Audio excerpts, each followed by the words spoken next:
Are you sitting comfortably? Then we'll begin.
Well, hello again, and welcome to episode 159 of There's Still Time, the AFTN podcast.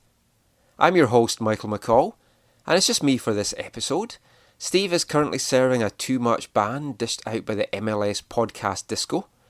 We are appealing it though, so he might be back for episode 160, we'll just have to see how that goes. This is our first podcast for this wonderful month of June 2016, and this is a month that is a veritable feast of football. You've got the Whitecaps and MLS action later in the month, Voyageurs Cup action right now, hopefully to continue into later of the month, USL team, residency team are going to be starting their playoff hunt for the USSDA Championships at under 18 and under 16 level. Busy time for all the Whitecaps guys there.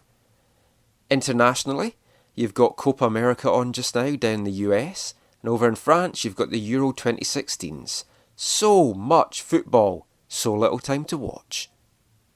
We're going to be covering a lot of those competitions in this podcast. Later on we're going to hear from Kyle Robinson talking about Wales' chances in the Euros. We're also going to look a little bit at Copa America that got underway on Friday. But we're going to turn our attentions first and foremost to the Vancouver Whitecaps. Have to say, hasn't been a wonderful start to the month for the Caps. Horrendous showing on Wednesday night out in Ottawa. 2-0 loss in the first leg of the Canadian Championship game against the Fury.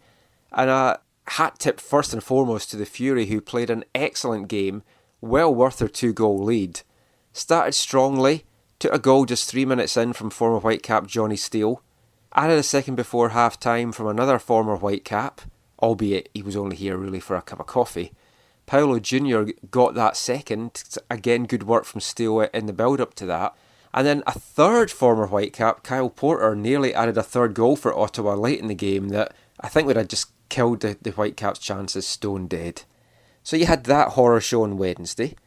Then on Friday you get the announcement that Kendall Waston, not unexpectedly, had picked up a second one-game ban from Disco for his tackle on Asprilla down in Portland a few weeks back. Took ages to sort that out, but from what we were led to believe, it's because the Players' Union were in discussions with Kendall to see if he wanted to appeal that.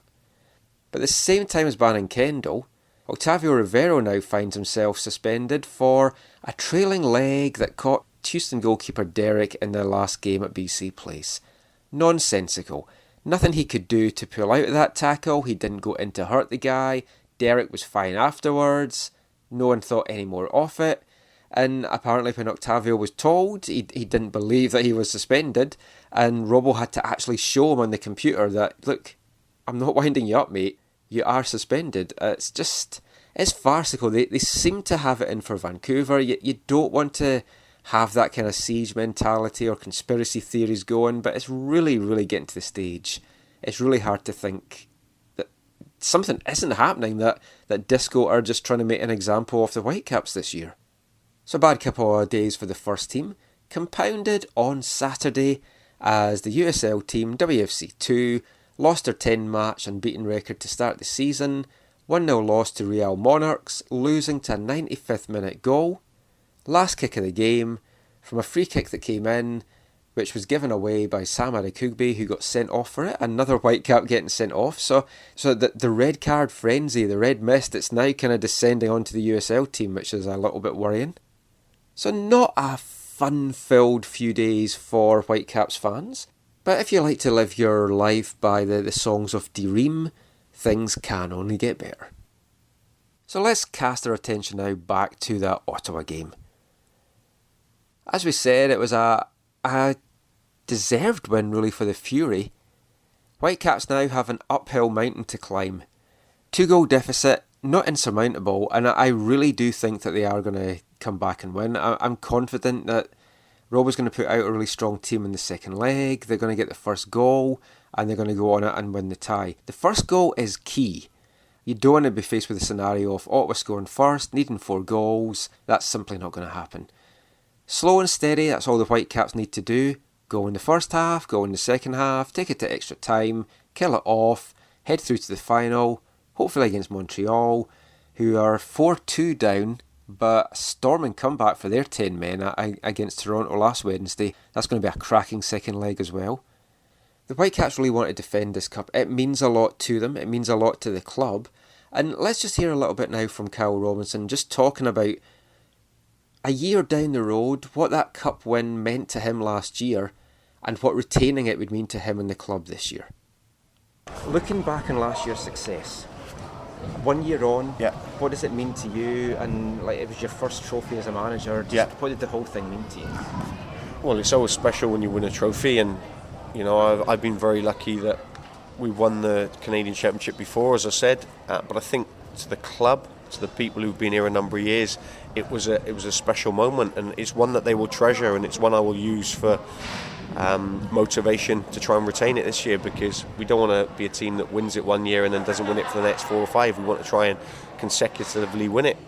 So we'll have a good go at winning it again, because it meant everything last year, not just to everyone within the club, but every supporter that come into the stadium to watch the final, the second leg. So I know certainly how much it means to people. So Robbo there talking about the Voyageurs Cup and what it means to him and the club. And a few questions over the years have questioned Robbo and the Whitecaps as to how seriously they take this competition. And it's a situation the Whitecaps just can't win. Folks scream for them to play their young Canadian guys. So they play them, then they play poorly, and then they get beat. And then folk are like, you're not taking the competition seriously. Where was Pedro? Where was Matty Laba? You can't have both things, folks. It's like, you can't blood these guys who are still learning the game and expect them to go against a good bunch of pros and a bunch of guys that's got a lot of MLS experience and go out and perform at a fantastic level. I did expect better from them. They did look very sluggish in that game in Ottawa. And the time is coming with a few of these guys that you have to ask the serious question. Yes, they might look good in the USL. Yes, there might be development prospects. Yeah, we've seen what they've done in their youth career. But can they make it at the first team level? Carl Robinson has given them chances. He gave them chances in the Champions League last year. He's given them chances in the Canadian Championship. Certain players are not taking their chances. Certain players are not rising to the occasion. Certain players you have to look at the end of this year and say, is it worth continuing to keep them on when you've got a plethora of young talent pushing to come into the first team? Some serious questions are going to have to be asked about a few of these guys. It was good though to see Ben McKendry get his first team start. He didn't do too badly. Hope to maybe see him get more minutes on Wednesday. Have a feeling though that he's not going to start. And another guy that made his first team appearance for the Whitecaps was 2016 Super Draft pick, centre-back Cole Seiler. And I've got to say, Seiler was probably my man of the match, Whitecaps-wise. Johnny Steele, I think, takes the man of the match for just either side. Still haunting my dreams, that beard of his, I'm just seeing it and waking up in a cold sweat. But Cole Seiler had a really good game. In beside Tim Parker, the guys have known each other since their university days out in New York. They're good friends off the pitch as well. Seiler has done well in the USL this year, and the partnership that he's formed with Sem DeWitt has been really strong. And Sem DeWitt as well is a guy that I think is pushing really hard to try and get an MLS contract as well. Big fan of his. But Seiler did well. Martin Pert said afterwards that for him he was the man of the match.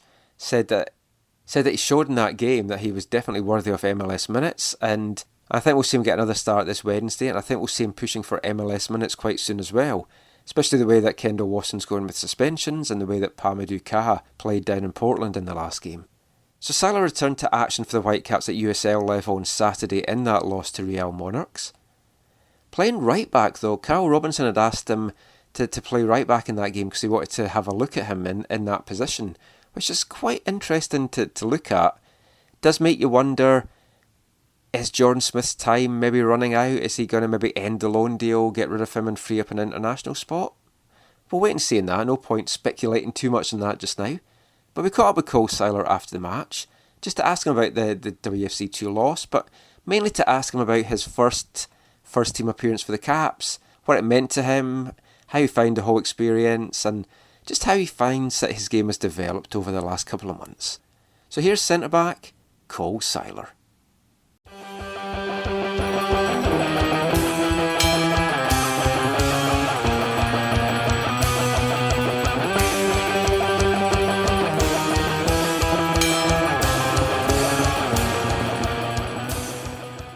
So, tough way to lose the undefeated record. Yeah, I would say so. And I was just telling them previously throughout the season we've been winning those type of games, and for whatever reason today it just wasn't going for us. You have that one that Haber hits just across the face of goal, and Fatal slides in the back post and just barely misses it for whatever reason. So I think it's going to be a good sign of our team. In my years past, when you pick up tough losses like that, especially in the last minute, it can either make or break a team, but I think knowing the guys and the personalities we have on the team, it'll bring us together. A different role for you today as well. Yeah. Right, but how did you find playing there, and what was behind it, do you know? Was it just to give Jackson some minutes as well? Or I'm not sure exactly. Robo, after our lift yesterday at lunch, told me that, hey Cole, you're going to be playing the USL game tomorrow at right back, so be ready for that.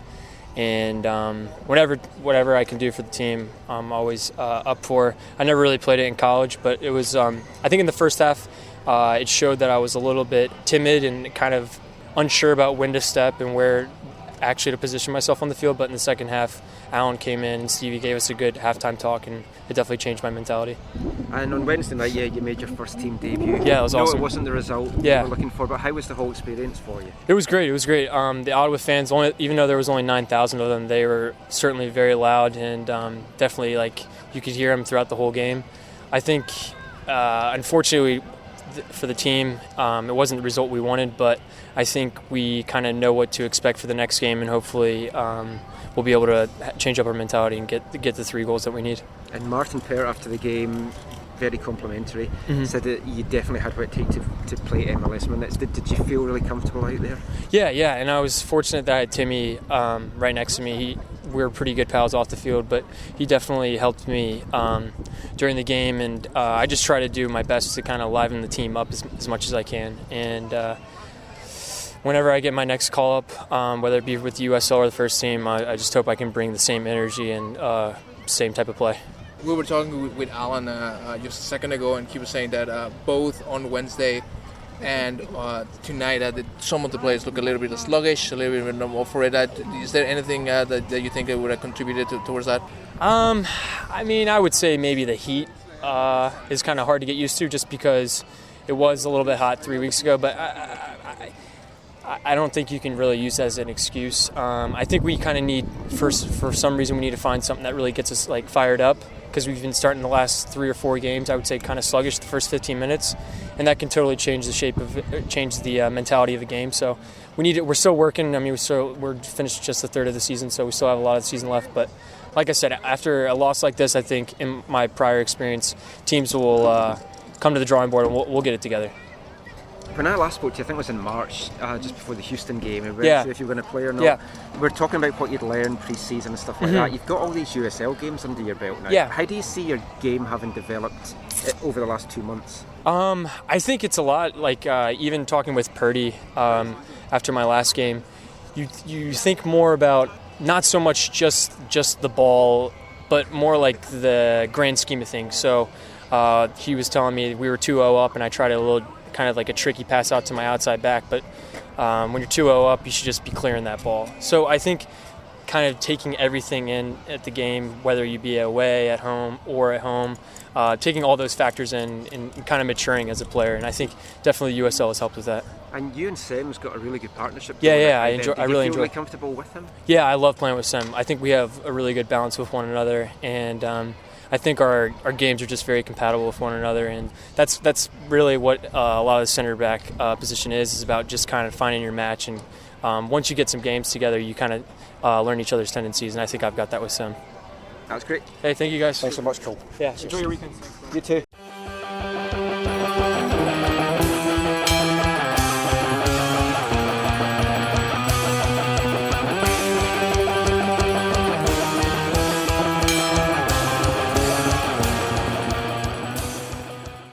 So Cole Seiler there. Will he get another shout in the game on Wednesday? I think he will partner Parker in the centre of the Whitecaps defence. There's going to be a lot of other changes, so there's going to be a lot of the first string guys playing. Expect to see Pedro, Matty Laba. I think they'll probably keep Paulo Ternaghi in goal. Toss up really between whether you have Sam Adekugbe or Jordan Harvey in. I would honestly bring back Jordan. I just feel that they need to do that. Have Fraser Aid at right back as well. Get Kikuta Mane on from the start. Nicholas Mosqueda playing in the OM role with Pedro back beside Laba as kind of the DMCM. I know it's a Canadian tournament. I know that you want to see the Canadian guys, but Whitecaps have to get back this 2 goals. If Ottawa score first, it's going to be pretty much game over, because the Whitecaps scoring 4 against a team that's going to shut up shop, going to be really, really hard. So it's going to be an interesting game. Ottawa's 2 goals in the first leg came from former Whitecaps. A few other Whitecap connections, of course, with Ottawa. Martin Nash is the assistant manager there. Paul Dalglish, not a Whitecaps connection, but he knows Kikuta Mane very well, having kind of coached him in his youth career with Austin Aztecs.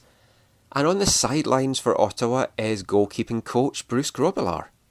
Now, Grobbelaar is a legend in the game. Played 2 seasons with Vancouver. 1979, the soccer ball winning year, he was back up to Phil Parks. 1980, he came back, took the starter's role, shared that with David Harvey, but he was the number one. He played the most games. Overall, he made 24 appearances for the Whitecaps over those 2 seasons. 8 clean sheets, 1 every 3 games. Conceded 30 goals overall. Pretty good record for the Zimbabwean. And he loved his time here. Now we're going to do something a little bit different. We're going to dig into the AFTN vaults. It's something I've been looking to do for a while. Dig out some of our really, really early interviews that we've done. This one is from April 2012, and it actually predates the There's Still Time AFTN podcast. It's when I did the West Coast Soccer Weekly podcast with Pierce Lang, and we caught up with Bruce Grobbelaar before he was involved with Ottawa. He'd just moved over to Canada, moved to Newfoundland, so we had a really good chat with Bruce. Talked about his time in Vancouver with the Whitecaps, talked about his time in Liverpool, winning all the trophies that he won there. Touched a little bit on all the match fixing stuff that kind of plagued his career in the later days. Also, we had to mention Hillsborough and everything about that, and just what his hopes were for the future. And as you'll hear from this, there's a lot changed from Bruce since we spoke to him 4 years ago. He's now back in coaching with Ottawa Fury. This is his 2nd season there now. And a funny story about that, he gave an interview with The Guardian where he kind of explained how he got the gig. Former Ottawa coach Mark DeSantis called him up, asked him if he would be interested in the goalkeeping coaching position. He was given his name by Nick Dazovic from the CSA, but DeSantis knew nothing about Bruce Grobbelaar. Asked him if he had a good background in football, and Bruce is like, yeah, kinda. This is a guy that's won European Cups and so many trophies over the years.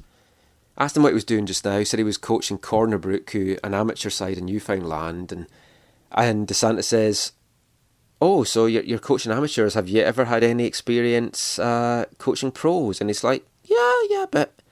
So DeSantis asked him to send his CV in. He sends it along. An hour later, DeSantis calls him back, really apologetic. Grobbelaar thought he was apologetic because he hadn't got the job, but he was apologising because he didn't have any idea who he was, and obviously it was a little bit disrespectful, like asking him all these questions when the guy is a legend in the game. But it's good to see Bruce back in football, back with Ottawa Fury. Clearly doing well with the goalkeepers there. Ottawa's keeper was the NASL Goalkeeper of the Year last year, so he's clearly doing something right. So let's hear this interview from Bruce now. Quite a lengthy interview, it runs to about half an hour. So if you don't want to hear this, you can fast forward through half an hour, but why would you not want to hear this? Now, I didn't actually have the original audio to this because for some reason I didn't really download the podcasts that I did with Pierce back in the day. Pierce didn't have any copies of it either because he'd wiped his computer. But thankfully for this occasion, this is an interview that I had done a backup recording of just because it was such a big interview, we didn't want anything to go wrong. So at times it's not the best quality. Miss a little bit about the start as well, but basically we kick into the interview where Bruce is talking about just the different characteristics and changes that he noticed when he came over here in the old NASL days. So let's hear now from Ottawa Fury goalkeeping coach, former Whitecap, and Liverpool legend, Bruce Grobbelaar.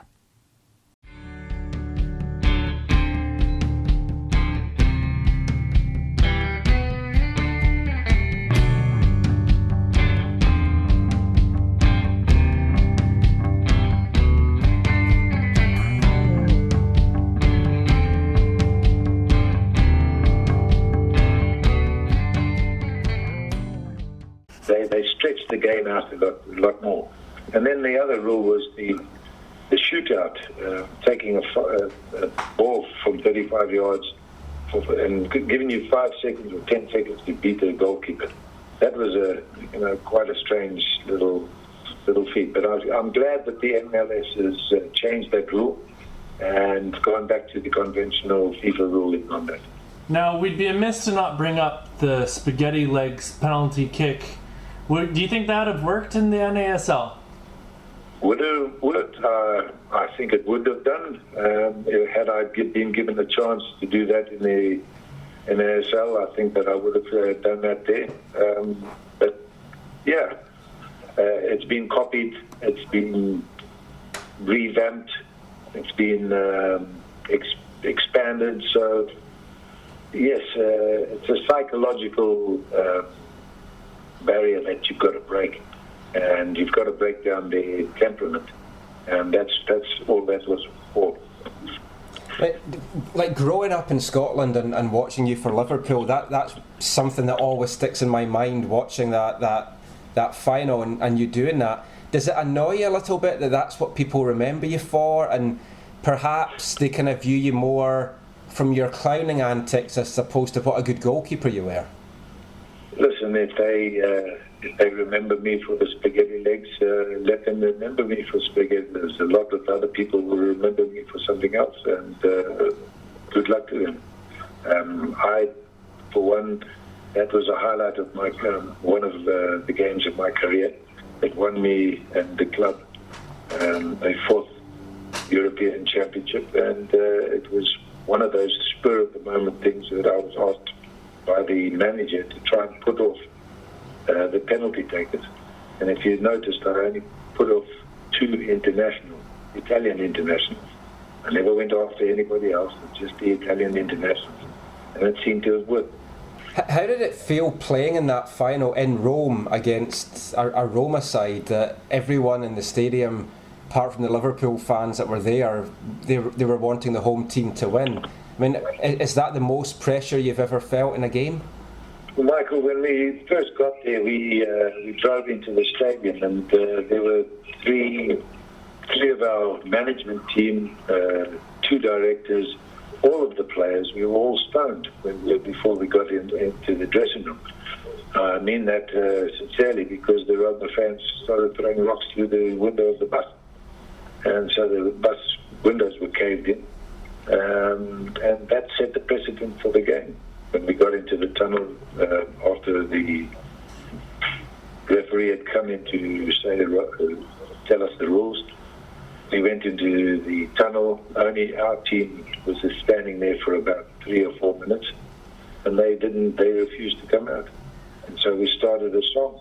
It was Chris Rea's "I Don't Know What It Is, But I Love It. I don't know what it is, but I want to stay, and I love it. And that's how we started warming up.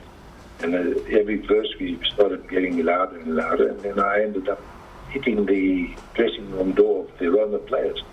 And only then did they come out. So the whole rigmarole of that evening started on the bus coming into the stadium. And I didn't stop there. Went into the game, we played, drew 1-1, and then in the penalty kicks, the manager asked, put his arm around me and said, listen, nobody's going to blame you if you cannot stop a ball from 12 yards. And as I was, he said to try and put them off. It was Uncle Joe Fagan. We called him Uncle because he was smoking Joe. I mean, what would you say was your favourite ever game? Would it be that 84 Cup final, or would it be one of the other ones that won the championships for Liverpool? Michael, there were so many that I could mention. Our first double, which was the league 81-82 season, and then we beat Tottenham in the League Cup final. That was a double, our first season. After being 13th position at Boxing Day, 13 points behind the league was West Ham, we ended up winning the championship by 3 points and a game to spare. So that was a highlight. I started the season very badly, and by Christmas all the fans were paying for my head, and Bob Paisley pulls me into the office and he said, well, how did you think your first year went? Or the first 6 months? And I said, well, I could have done better. He said, yes, you should do better in the second half, otherwise you'll be finding yourself playing for Crew. One of the games I always remember, or one of your tackles I always remember, was in the 83 League Cup final when you took out my fellow Scot Gordon McQueen. And it was one of those tackles that, for anyone that doesn't know it, basically it kept Liverpool in the game. You didn't get sent off, and Liverpool went on to win the cup final. Do you remember that tackle? Yes, Gordon McQueen came down the right-hand side just over the halfway line, and he pushed the ball a bit too far in front of him. And I raced out onto the left-hand side of my area, 35 yards into out of my area, and he tried to push the ball past me. It clipped me, went out of bounds, but I couldn't stop and he couldn't stop, and I clattered into him and he went falling onto the dust. That's what I remember. I don't know if it looks any different on the videos, but I haven't seen the videos from now on. From my experience with talking to Liverpool fans over the last couple of weeks, they said you were likely to see a moment or two like that out of you every once in a while. They described your style as maybe unorthodox, but incredibly agile. How would you have described your game?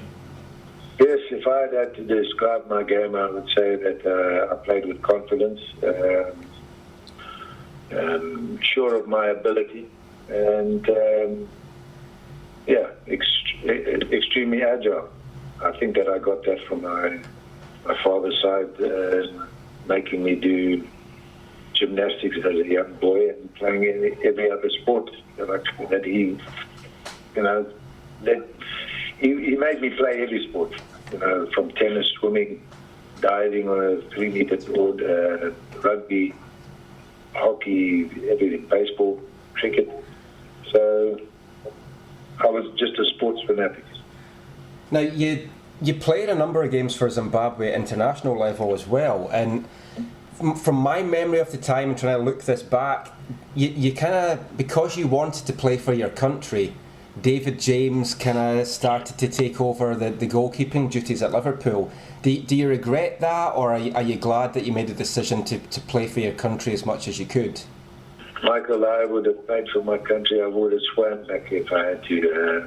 To play for your country is an honour and a privilege, and they bestowed that privilege upon me, being a white man playing for Zimbabwe. There's no greater feeling as trying to represent your country. And people must know that, yes, there are a lot of players that have got problems with country and club.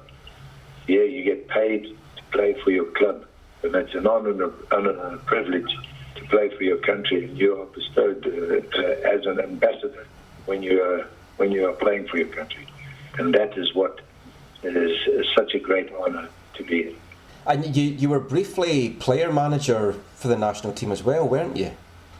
Michael, I had my country for 5 games, 2 as a player manager, 1 as a player, and 1 just as a 2 as a player manager, 2 as a player and coach, and 1 as just a manager.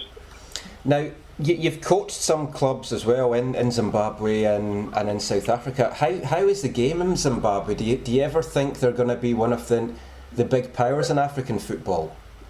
Michael, the Zimbabwean football has gone since the, I would say, the regime that has stuck with him for so long. A lot of the Zimbabweans are so poor that they have to go and flee to other countries to get a wage and living. I know for a fact because I'm a patron of Matabeleland Highlanders Academy in Grobbelaar. And I know that there's a lot of players there that are asked me to try and get them clubs elsewhere. But the only clubs that they can go to are the ones in South Africa, which I've helped out in quite a few. Benjamin Marawaru, who's played for Portsmouth and Zimbabwe, he does a lot with the academy, and he started his own academy up in Harare. So with the ex-players of Zimbabwe, we're trying to get that side of the football side in Zimbabwe up and running again. But it's like knocking your head against a brick wall. But whatever wall is in front of us, we'll try and knock it down to try and get it working again. You were over for the World Cup in 2010 as well. How did you find the whole experience in South Africa? Michael, I had a great time. I was working for Norwegian TV too, as a commentator and on-pitch analyzer. I took the TV2 crew to places that they would never see or never go into. So it was a great experience for myself to take the Norwegian crew around. We did interviews in places that no other TV crew would ever want to go. And I think that the whole experience of the World Cup in South Africa has been a brilliant. It was a great honour to be a part of that team for the Norwegian TV, even if they didn't have a national side to play in that competition. Yeah, it's been a while since Scotland got to a World Cup as well. I kind of forget what it's like. So, are you involved in football in any way now in Newfoundland, or have you taken a break from it? What made me come to Newfoundland? I'll tell you, I was promised a job in football over here, but my wife was promised a position at the hospital. Yeah. Unfortunately, my side, the promise didn't rise, and my wife is working at the Western Memorial Hospital. Am I in football? Yes, I do a lot of symposiums in Nova Scotia. I coach coaches, I've coached kids. I'm doing my A badges at the moment with the Canadian Soccer Association. I will be putting my CV in for jobs that are coming up within the Canadian organisation, the Soccer Association, as I've done in Ontario. And it will continue because I would like to get back into football as soon as possible. Now, I'm not sure if you had a chance to see Gordon Ramsay in his most recent footballing adventure get flattened. Did you happen to see that on the TV? No, I haven't watched Gordon Ramsay on any footballing show because I believe that he was never a footballer. Great chef, though. Well, you'd have spent some time on the show Hell's Kitchen. He doesn't do the UK show. Oh, he doesn't? No. Oh, well, that tie-in's useless then. Well, we can ask about it anyway. Well, I was going to say that when you were on Hell's Kitchen, the UK version, you wore a black armband in memory of the Hillsborough massacre. Would you be able to share with us your lasting memory of that day? Yes, it was. Yes, I could recite every minute if you wanted to, but it's going to take too long. Listen, Pierce, it was a great day when we woke up. We went to the stadium as normal. Everything was perfect. But the only thing that wasn't was the cop end at the Sheffield ground, which held the most people, was set aside for the Nottingham Forest ground, and the Lepping Lane end, which was 3 little sections beyond a stand, were for the Liverpool supporters in the standing area. And things happened, and we went out to warm up. The middle section was getting fuller and fuller whilst we were warming up. The side sections weren't even getting anybody into them. And now we know why, because they never opened those gates to filter the fans through to those sides. And when we kicked off, there was a surge. A lot of people came through the middle, underneath the stand. And that's when the damage happened, where they crushed people against the fence. And it took them 6 minutes to realize that there was a lot of danger in that area. And I ran over to the referee, who I'd been shouting at for the past 3-4 minutes, to have a look there. He looked over and then he stopped the game. This was behind your goal? That was right behind my goal, yes. I had to retrieve the ball about 3 or 4 times behind that end. And I was asked by some of the fans to help them. And the only way that I could help is to get someone to open the gate or to get the referee to notice. When that happened, especially after Heysel, what was the feeling like at the club? Did you feel that there was kind of like a curse in the club, or could you just not really fully comprehend what was happening? Well, we looked at it as a tragedy that should never have happened. I know now why the surge came and the faults that had to happen. The side gates weren't open. And had they been open, the fans could have gone through to the side sections. Those gates were shut. There was only one little area to go through, and that was down the middle. And when the game started, people wanted to rush in to go and get a space to see the game, and the horses actually pushed them in. And those were the police horses. Had the normal people in charge, if they had a look at the game, if they wanted to turn back time to see if they could do anything different, yes, they would have. And the club, Kenny Dalglish and all the players and the management turned it on its head. We were asked by management and the directors to get a certain feeling back amongst the fans, the bereaved families. We were all asked to go and counsel them. But by counselling them, we counselled ourselves, so we could get through that a lot quicker. And that is how we managed to get back into the game and do very, very well from then on. I remember so vividly, I was never a Liverpool fan, I was a West Ham supporter growing up as my English team. But I remember the respect and the admiration I had for all the Liverpool players, and Kenny Dalglish as well, going to all the funerals. It's just not something that you expect as a footballer, that you're going to have to go and do that kind of thing. But I know that a number of football fans that weren't Liverpool fans just thought so highly of the team, and it was fitting that you went on and to win the cup that year. And do you think there ever will be justice for the 96? I will always feel that there will be justice.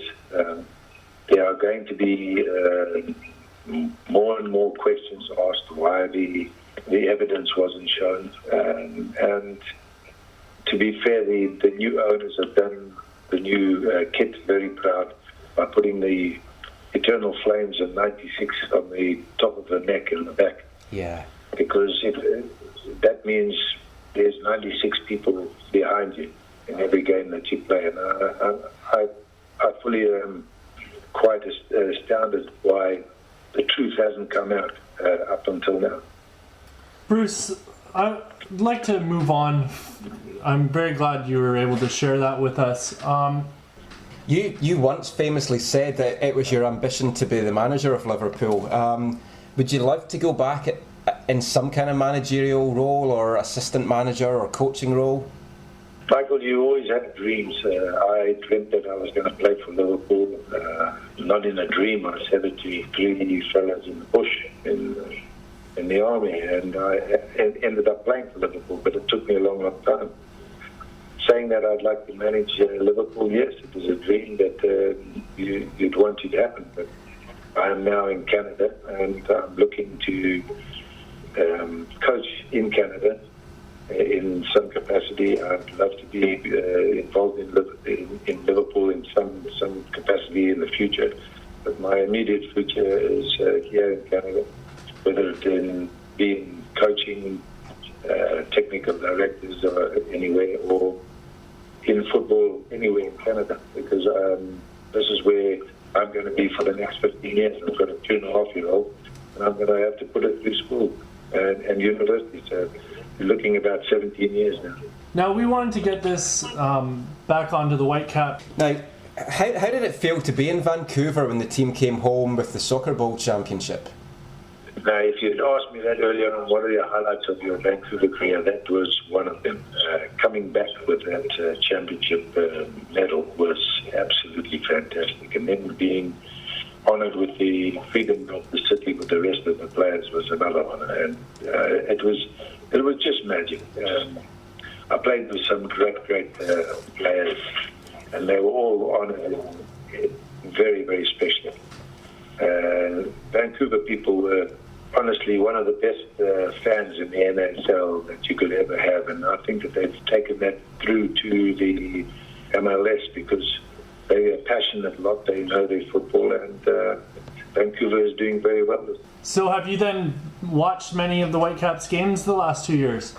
Yes, being over here, we have to watch all the Canadian teams, as with Toronto being on this side, and now with Montreal just coming in. We watch all those the games that we can because they're televised, and yeah, the soccer is improving. But there are a few things that I would like to have seen all the clubs do is getting more rounded players. I mean, for instance, Vancouver, get a good Italian international to come play there, then you'll get the Italian fans there. Like in Toronto, you've got umpteen ethnic groups that they could choose from to buy just one player from all of those ethnic groups, and you'll get all the fans coming to Montreal. Just get go and get a couple of French people, and that would be great for them. And they'll bring in the fans by the bucket load. We've pretty well gone this whole interview avoiding any discussion of the match fixing, and we're going to steer clear of it.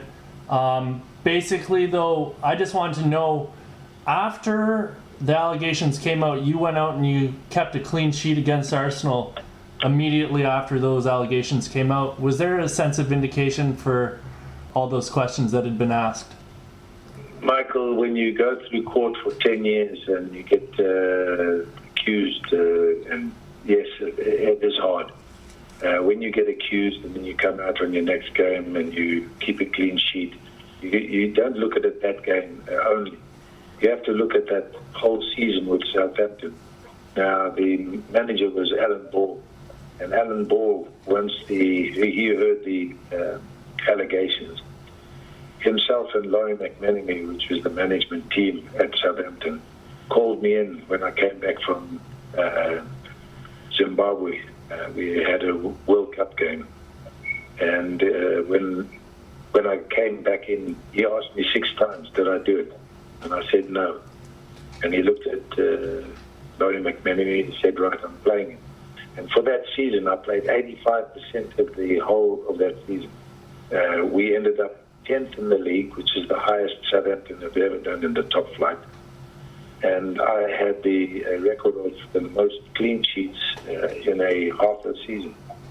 So if you have a look at that whole situation, I knew that I did nothing wrong. So why not go out and play the best you can? had I done something wrong, there could have been something that you could have pinpointed in any of my games. I mean, it's something, sadly, that people will always point back, and it's like, I think a lot of people forget the fact that you were actually cleared of it as well. But we won't talk about that anymore. We'll move on to happier times. We mentioned Hell's Kitchen earlier. I just want to quickly go back and touch on that. What made you go into that? Have you always had a love of cooking? Michael, since the allegations and me getting cleared for those, there's been a lot of things that I would have wanted to have done.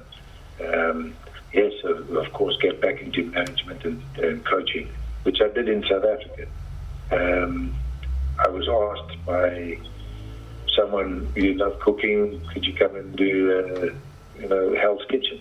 I was actually asked 2 years previous to that to come in, but they gave my place to, it was a comedian that from the south, Nick, what's his name? Oh, Jim Davidson. Jim Davidson. And then they came back to me and said they really want me on, and I told them to go and jump in the bay. Second year. The third year they said, no, they really want you on, so I said yes. And thankfully I went in with a chef that wasn't Gordon Ramsay. Yeah. I went on with Mark Pierre White, who had the reputation of making, of the only chef making Gordon Ramsay cry. So I thought that he was a tougher person to go on with, and I did. And yes, it was a great experience. Something that I always wanted to have done, but and one thing about this whole situation, I never got sacked because I walked out. Yeah. I mean, do you regret that? Because you were one of the favourites to go and win it. No, as I said to the whole table that night, when he was going to sack someone, I said, I don't care who you're going to be sacking, because you're going to give him another chance, because I'm going to be walking out of here tonight. And he said, why? I said, because my wife needs me more than the people in here. And these people around the table need this episode more for themselves than I do.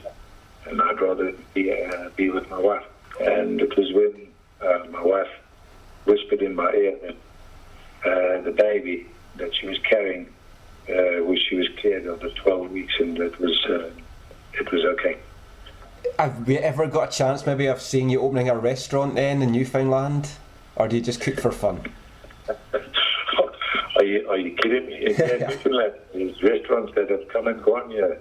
Fine restaurants. There's a couple of guys that opened up a restaurant here called the Bay of Islands Bistro. And if they ever listen to this, they to Andrew and Ando, along with Andrew's wife Cheryl, they opened up a bistro, which was a brilliant little place, fine dining and good cocktails. Well, that went by the wayside because everybody liked the Jigs dinner here. I'd just like to ask you one more question here, Bruce. I wanted to thank you again for taking the time to do this. Just going back to Southampton, when you were reunited with Alan Balder, was there a sense of comfort going back and coming in with someone you must have known so well from all the time you guys had spent together? Yes, that is a good question, because I wasn't really coming back to go to Southampton. I came back from Zimbabwe to go to another club, and I got back and the other club had blackballed me. So I ended up going down to Southampton, and it didn't take me a blink of an eyelid because I drove all the way down to Southampton. Just outside Southampton, a place called Salisbury, met Laurie McMenemy and Alan Ball, signed the contract, and then went back to Zimbabwe to get all my gear and came back to Southampton. I knew that Southampton was a great club, but it was another club that was after me that I was going to sign for. Well, Bruce, thank you so much for coming on the show. I just can't thank you enough. This has been an incredible interview. Want to wish you the best out in Newfoundland and hope you have a wonderful evening. Oh, Pierce, thank you very much indeed. I won't be here in Newfoundland for that much longer. I will be getting off the rock I think I owe it to my daughter and to my wife to get into a place that's more cosmopolitan and yes, more into football. Here on the Rock, the football is very close-knit, and the people with the balls don't give the ball away. And so that's why they're in the position that they're in. I'd like to get out into the wide world and start coaching or being a technical director somewhere, because I think that I can offer my services there in Canada a lot more than just sitting here on the Rock. Well, you're welcome back in Vancouver anytime. Hopefully, if the Whitecaps have a 35th year anniversary in 2014, we'll see you back for some big soccer ball anniversary. But you're welcome in Vancouver anytime, and if you're ever here, just let us know. It's been a real pleasure talking to you. Thank you very much indeed, Michael. It's great to be on the show, and to all the people that have listened, don't count out Bruce Grobbelaar. He'll be back in football in the Canadian scene someday very soon. Bye. Thanks, Bruce. Well, I'm repping now. I'm repping for fun. I'm your goalie, the number one. You can take the mick. Don't call me a clown.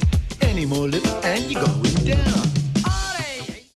So Bruce Grobbelaar there from our interview with him back in April 2012. And as you heard, a lot has changed since then. Look forward to catching up again with him on Wednesday. Be good to see him back in Vancouver. But hopefully he's going away a little bit disappointed, along with all the ex-Whitecap connected people with Ottawa Fury. And that is the Whitecaps that are going through to defend their Voyageurs Cup in the final at the end of the month. And the Whitecaps, of course, are on a 3-week break from MLS action for the Copa America tournament. That got underway on Friday with America's defeat to Colombia. Been a couple of good games, couple of boring games in the opening days of the tournament so far. 3 current Whitecaps, of course, down with their teams for Copa America. Kendall Waston and Christian Bolaños for Costa Rica, Blas Perez for Panama, and an ex-Whitecap for Jamaica. Dever Orgel, who was on the bench today in Jamaica's loss to Venezuela. But of course the Whitecap that was making all the headlines was, unfortunately, Kendall Waston. Waston got sent off in the 94th minute for Costa Rica for a tackle from behind that kind of saw him wrapping his legs around a player. Was it a harsh to get a straight red? Possibly. I spoke to Robbo at the USL game on Saturday night, and he didn't feel it was worthy of a red card, although he did note that it probably would be a red card in MLS. But we both agreed that Waston should have at least had a yellow card in the first half, maybe a yellow card in the second as well, so at some stage he was probably going to have had 2 yellows and got sent off, so you can't really argue too much with that. It's, I guess, a fair call. Afterwards, Waston was unrepentant. He was sad that he was missing their next game, but he didn't apologise for the tackle. And you do have to wonder, how is this going to play in his mind? Robbo, when I spoke to him, doesn't think it's going to affect him at all. He actually gave Kendall a call after the match and spoke to him about it. But in Kendall's last 5 competitive games, that's been 3 red cards, 2 straight reds, 1 for 2 yellows, a subsequent 1-game ban for the tackle that he had on Osprey down in Portland, and he missed a game from a suspension from yellow card accumulation. So, I don't know, can he change his game? Does he want to change his game? Are you taking his best attributes out of his game if you want him to kind of control his aggression a bit? Hard to say. The only good thing is he's going to be well rested. When he comes back to the Whitecaps, he might only have played 2 games for Costa Rica if they go out of the group stages. And when he does come back to Vancouver, he's going to miss the first 2 matches back here anyway, so he's going to be well rested when he returns to the Caps. And if he does continue his disciplinary problems, there's a good chance he's going to be well rested going into the playoffs as well. But we're cheering on Costa Rica, we're cheering on Panama. I hope they do well down in Copa America. I'm looking forward to heading down there for a couple of games in Seattle later this month, the Argentina-Bolivia game, and then the first quarter-final, whoever it could be Colombia, could be the US. Disappointing crowds for the tournament so far, not really surprising though when you look at the ticket prices. The game on Saturday down at CenturyLink in Seattle between Haiti and Peru, not exactly 2 powerhouses in the tournament, not countries that's going to have like huge drawing power for neutrals in the US. Poor crowd for that. Cheapest tickets $85, absolutely insane. Read a tweet as well today from a guy that was saying that the 3 group matches that he's going to see in Orlando, the tickets for that actually cost more than his Orlando City season tickets, and that's just not right. At some stage, you're going to have to think, organisers are going to think, it's better to have bums on seats than empty seats, especially from a TV audience point of view. It looks like there's no interest in their tournament. It's the 100th celebration of the tournament. You want to have packed houses. They really should have made the tickets more affordable. The other big international tournament that's going on this month and into July is not likely to have a problem with selling tickets. Euros 2016 is on. Gets underway on Friday with the hosts France taking on Romania. The tournament runs for a whole month from June 10th to July 10th when the final takes place at the Stade de France, which is also where the opening game takes place. Few MLS players going over to play for their countries. Obviously some big omissions. Lots of fuss about Giovinco not going over to play for Italy. From a Whitecaps point of view, there's a little bit of rivalry going to be taking place on June 16th. That is when the big England-Wales game takes place. Kyle Robinson against Martin Pert. Going to be some good banter going along with that. Wonder what bets we're going to have going. It's the first time Wales have qualified for a major tournament since 1958. Countries like Canada and my native country of Scotland, they should be paying close attention to how Wales have turned around their programme. They've gone from no-hopers to also-rans to challenging to get into the tournaments to now finally making it into the tournament. They had a 10-year plan in place. Ideally, if it had gone faster than schedule, they were targeting the 2014 World Cup. That didn't happen. But they have made the 2016 Euros. Looked good doing it. Great quality crop of young Welsh players, that the best for a number of generations. And when you look at some of the Welsh players, the likes of Ryan Giggs and Mark Hughes, that never went to play in an international tournament for their country, it's a great achievement by these guys. And obviously Kyle Robinson is cock-a-hoop about it. So let's hear a little bit from him now, just talking about what it means to the country and to him for Wales to have qualified for the Euros, his hopes for the tournament, and just how the country turned their soccer programme around. So here's Robbo. Yeah, no, it's a massive achievement for the country, and if you look at the last major tournament was too long ago, before most of us were born. I think in fact everyone except Nathan. We missed out in 2004 with Russia in a 2-legged playoff, and I thought that was as close as we've come since then. But what Wales have done, and credit to the Football Association of Wales, is they've gone back to the drawing board in 2004, and they devised to try and promote young players as a group to come through the system to be ready for the 2014-16 European Championships and World Cups, and we didn't make it in 2014, and 2016 we did. So it was a 10-year plan that was put together, and they deserve all the credit in the world, because we're seeing some of the best players at the moment coming through Wales. You talk about Ryan Giggs and Gary Speeds and Mark Hughes, fantastic individuals as well, but the team spirit at the moment, they've been through the programs together, the under 12s, the 14s, the 16s, the 18s, the 20s, the 23s, the B team. They've been all through together. So credit to them for putting a plan in place, because we're seeing the rewards, and I hope now they can go and enjoy it, but show how good they are, because it's a tough group, but I think it's a tougher group for other teams in the group rather than Wales. So there's more pressure on them, other teams, rather than there is on Wales. So Kyle Robinson there talking about Wales' hopes for the Euros this month and into next. Definitely looking forward to the England-Wales game on the 16th. Be cheering on Wales that day. Actually, I'd be cheering on everyone in the tournament apart from England. It's the old Scottish way of ABE, anyone but England, because that's what we have to do, because we never qualify anymore. So a feast of football coming up for the month ahead. Not sure how many podcasts we're going to get done this month, because, as I said, I'm heading down to Copa. There's a lot of other things going on, but we'll try and bang another couple out before the end of the month. Thanks for listening to this one. Hope you've enjoyed it. A little bit different from usual. I'm Michael McCall. You can find me on Twitter at AFTN Canada. You can read all our stuff on AFTN, away from the numbers, on aftn.ca. I'm also the Whitecaps beat reporter for MLSsoccer.com and the Western Conference reporter for USLsoccer.com. So check out all my stuff on there. There's some good stuff up on USL on Friday about the Timbers looking to expand into Idaho and the big LA-Sacramento derby, so check those out. But until next time, as always, thanks for listening. Take care. And especially on Wednesday when they face Ottawa Fury in a do-or-die game in the Voyageurs Cup. Mon the Caps.